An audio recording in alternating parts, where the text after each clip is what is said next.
রাজ্যের এমবিবি বিমানবন্দরে মহারাজা বীর বিক্রম কিশোর মাণিক্য বাহাদুরের ব্রোঞ্জ মূর্তি উন্মোচন করলেন মুখ্যমন্ত্রী অধ্যাপক ডক্টর মানিক সাহা।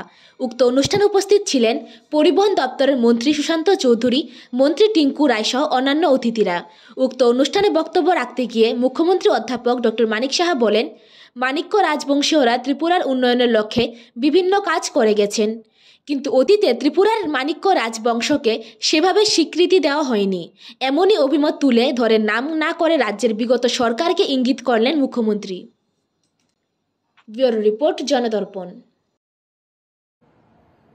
মহারাজা বীর বিক্রম এয়ারপোর্টে যে আনভিলিং অফ ব্রোঞ্জ স্ট্যাচু অফ মহারাজা বীর বিক্রম কিশোর মাণিক্য বাহাদুরের যে অনুষ্ঠান, সেই অনুষ্ঠানে আমাদের মাঝে উপস্থিত আছেন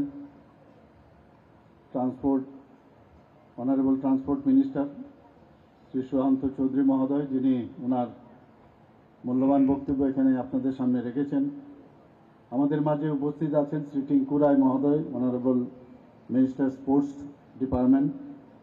তাছাড়া উপস্থিত আছেন doctor P K. Chakraborty, secretary ICA department, এবং Shri U K. Chakma, secretary transport ডিপার্টমেন্টে, এবং শ্রী কে.সি. মিশ্রা মহোদয়, যিনি ডাইরেক্টর এমবিবি এয়ারপোর্টের। উনি ওনার স্বাগত ভাষণ এখানে বিস্তারিতভাবে এখানে আলোচনা রেখেছেন।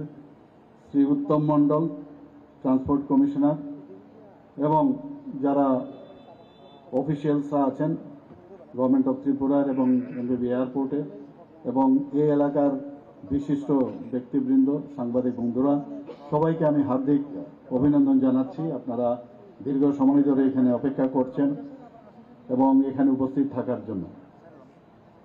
এখানে বিস্তারিত আলোচনা হয়েছে। আমরা জানি যে আগে সিঙ্গারবিল এয়ারপোর্ট নামে এটা আখ্যায়িত করা হতো। আমরা যখন একেবারেই ছোট ছিলাম, কোথায় যাবে যে সিঙ্গারবিল যাবো, মানে সিঙ্গারবিল এয়ারপোর্ট, এবং তার ইতি কথা আমরা জেনে গেছি এখন।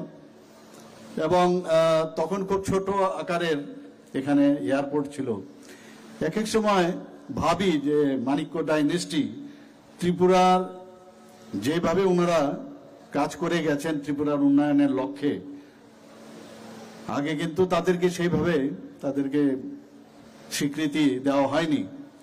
কিন্তু আমাদের সরকার যখন 2018-তে এবং মাননীয় প্রধানমন্ত্রী যখন 2014-তে প্রধানমন্ত্রী হিসাবে উনি দায়িত্বভার নিলেন, তারপর থেকে কিন্তু দেখা গেছে, এবং সেটা শুধু দেখা না, বাস্তবেও আমরা দেখেছি, বাস্তবেও সেটা পরিলক্ষিত হয়েছে যে ওনাদেরকে আমরা সম্মান আমরা দিতে পেরেছি।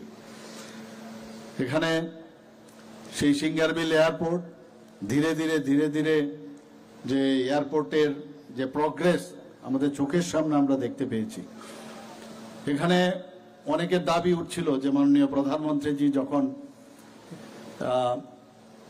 মহারাজা বীর বিক্রম কিশোর মাণিক্য বাহাদুরের নামে এই এয়ারপোর্ট, যে পুরনো যে এয়ারপোর্ট, সেটা উনার নামে যখন উৎসর্গ করলেন, এবং পরবর্তী সময়ে যখন এই এয়ারপোর্ট উনার হাত ধরে উদ্ঘাটন হলো, তখন অনেক জায়গা থেকে দাবি এসেছিল যে ওখানে তো মর্মমূর্তি আছে, এখানে কেন মর্মমূর্তি নেই। তো এই নিয়ে অনেক কর্নার থেকে আমাদের উপর চাপ আসছিল। তো সেই বিষয়ে আমি যখন দিল্লিতে যাই, আমাদের ইউনিয়ন এভিয়েশন মিনিস্টারের সাথে আমি কথা বললাম, এবং এখানে ডাইরেক্টর সাহেবের সাথে আমি কথা বললাম যে এটাকে শিফট করা যায় কিনা। তো বললে এটা তো যেহেতু এটা ফাইবার গ্লাসের তৈরি, তো সেটা করতে গেলে এটা ভেঙে যাওয়ার চান্স আছে। তখন আমরা আমাদের ট্রান্সপোর্ট মিনিস্টার